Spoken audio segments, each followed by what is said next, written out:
perkenalkan diri, saya Tifa Tunika dari kelas 2D dengan NIM P27903124160. Saya akan mempresentasikan materi yang mencakup pertemuan 1 sampai dengan pertemuan 7. Dimulai dari pertemuan 1 yaitu membahas istilah dan ruang lingkup toksikologi. Toksikologi merupakan ilmu yang mempelajari efek merugikan dari zat fisik, kimia maupun biologis terhadap makhluk hidup. Dalam bidang kesehatan, toksikologi memiliki peran penting untuk mengetahui seperti penyebab keracunan, mekanisme terjadinya keracunan, dan juga penanganan terjadinya keracunan. Selanjutnya, ada beberapa istilah penting dalam toksikologi. Yang pertama yaitu racun. Racun merupakan zat yang dapat menyebabkan gangguan kesehatan atau kematian jika masuk ke dalam tubuh dalam jumlah tertentu. Selanjutnya, kedua ada toksin.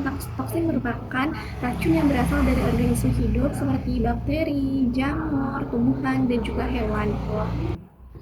Selanjutnya yang ketiga itu ada venom atau bisa, yaitu toksin yang masuk ke dalam tubuh itu melalui gigitan atau sengatan hewan. Contohnya itu seperti ular kobra. Selanjutnya yang keempat ada toksikan. Toksikan ini adalah racun yang berasal dari aktivitas manusia seperti hal kecilnya asap rokok, kemudian ada limbah industri, dan juga pestisida. Selanjutnya ada toksoid. Dan toksoid ini adalah toksin yang dilemahkan sehingga tidak berbahaya tetapi masih mampu merangsang pembentukan antibodi. Selanjutnya yang terakhir itu adalah xenobiotik, adalah zat asing yang tidak diproduksi secara alami oleh tubuh seperti obat-obatan dan bahan kimia. Selanjutnya ada istilah toksisitas. Nah, toksisitas ini merupakan kemampuan suatu zat untuk menimbulkan efek berbahaya pada tubuh. Toksisitas juga dipengaruhi oleh dosis, lama paparan, dan juga jalur masuk ke dalam tubuh. Selanjutnya, ukuran toksisitas juga dapat dinyatakan dengan LD50 atau lethal dose 50%, yaitu dosis yang dapat mematikan 50% hewan uji. Yang kedua ada LC50 atau lethal concentration 50%, yaitu konsentrasi yang mematikan 50% hewan uji. Kemudian selanjutnya ada ED50 atau efektif dose 50%, yaitu dosis yang memberikan efek tertentu pada 60% hewan uji. Serta yang terakhir itu ada ambang dosis yang merupakan dosis terendah yang mulai menimbulkan pada efek tubuh. Kemudian berdasarkan efeknya, terdapat zat karsinogen yang dapat menyebabkan kanker, mutagen yang dapat menyebabkan mutasi DNA, dan teratogen yaitu dapat menyebabkan cacat pada janin. Kemudian toksisitas berdasarkan waktu yaitu terbagi menjadi 3, ada toksisitas akut, subakut, dan juga kronis. Nah, kalau misalkan yang akut itu muncul dalam hitungan jam hingga hari.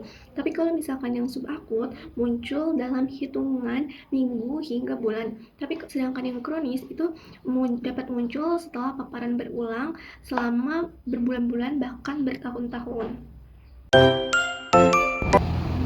Selanjutnya materi pertemuan 2 yaitu NABJA. NABJA merupakan singkatan dari narkotika, psikotropika, dan zat adiktif. Zat-zat ini dapat memengaruhi sistem saraf pusat sehingga mengubah kesadaran perilaku dan fungsi tubuh. Narkotika diatur dalam Undang-Undang Nomor 35 Tahun 2009 dan digunakan untuk pelayanan kesehatan maupun penelitian namun memiliki resiko ketergantungan. Kalau misalkan psikotropika diatur dalam Undang-Undang Nomor 5 Tahun 1997 dan merupakan zat psikoaktif selain narkotika yang bekerja pada susunan saraf pusat. Selain itu ada prekursor yaitu bahan kimia yang digunakan dalam pembuatan narkotika dan psikotropika. Narkotika dibagi menjadi 3 golongan, yaitu golongan 1 memiliki potensi ketergantungan sangat tinggi dan hanya digunakan untuk penelitian. Kemudian ada golongan 2 dapat digunakan untuk terapi dengan pengawasan ketat, sedangkan golongan 3 digunakan dalam terapi dan memiliki resiko ketergantungan yang lebih ringan. Gejala klinis keracunan berbeda-beda tergantung jenis zat yang masuk ke tubuh. Keracunan organofosfat dapat menyebabkan mual, muntah, hipersalivasi, dan miosis.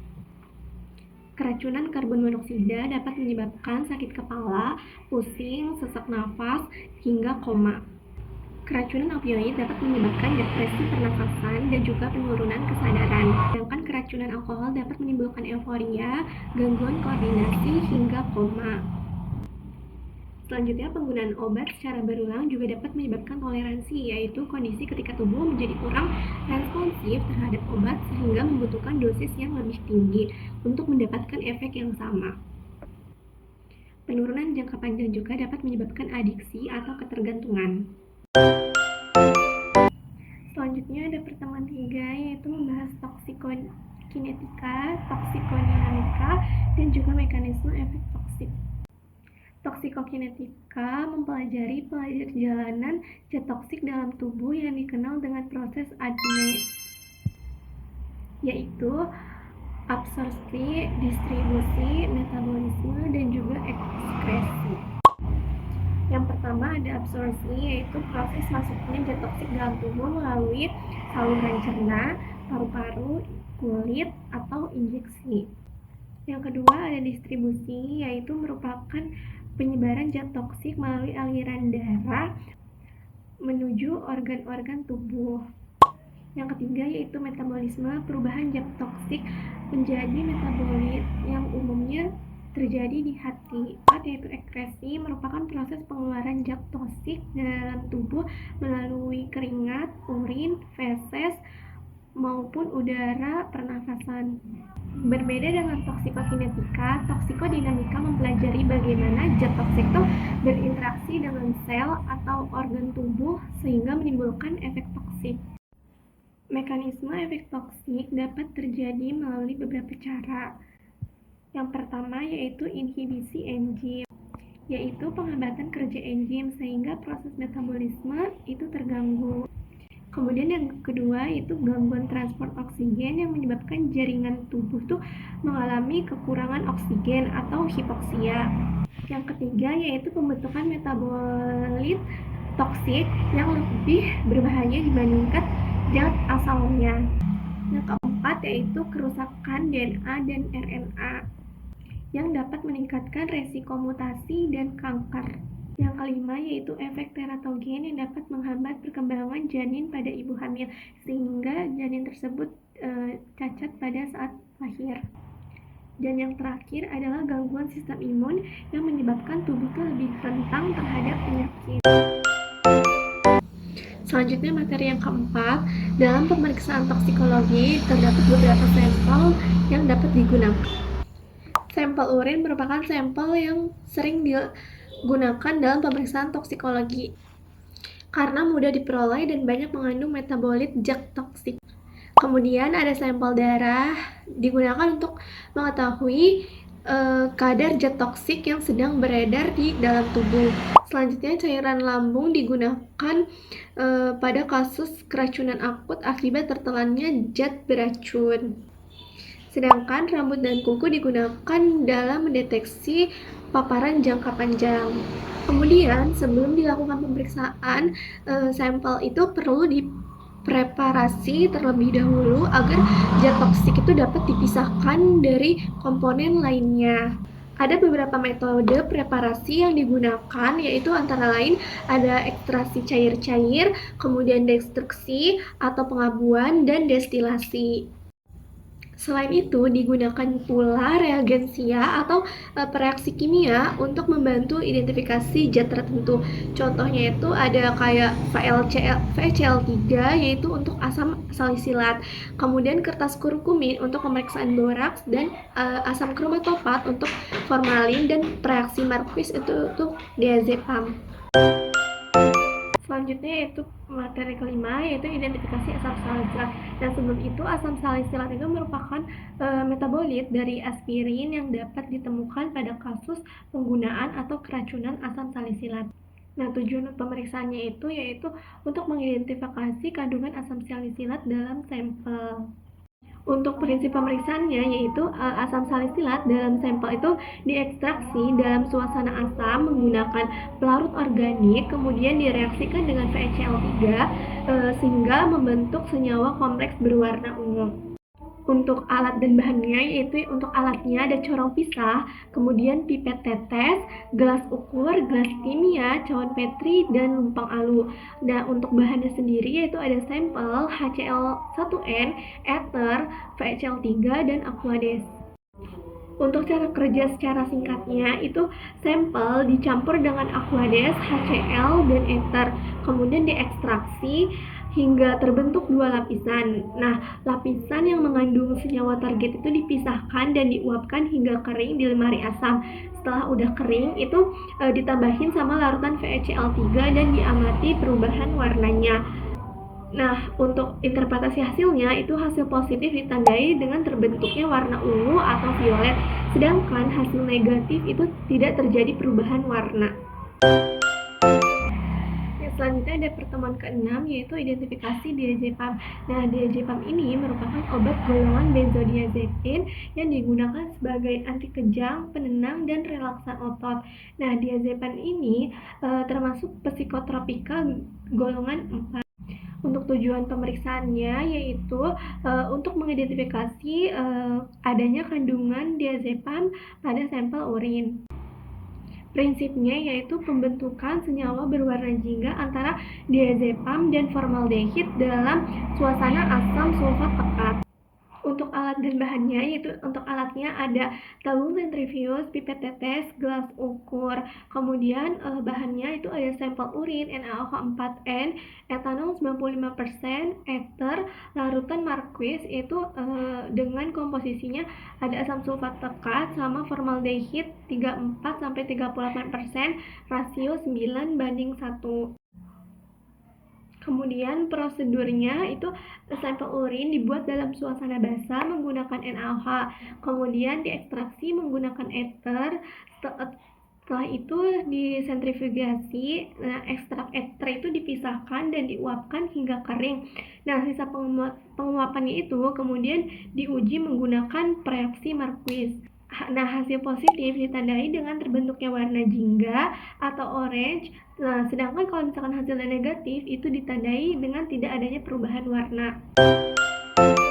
Selanjutnya ada pertemuan yang ketujuh itu identifikasi boraks dan formalin. Nah, boraks ini merupakan bahan kimia industri yang dilarang digunakan sebagai bahan tambahan pangan.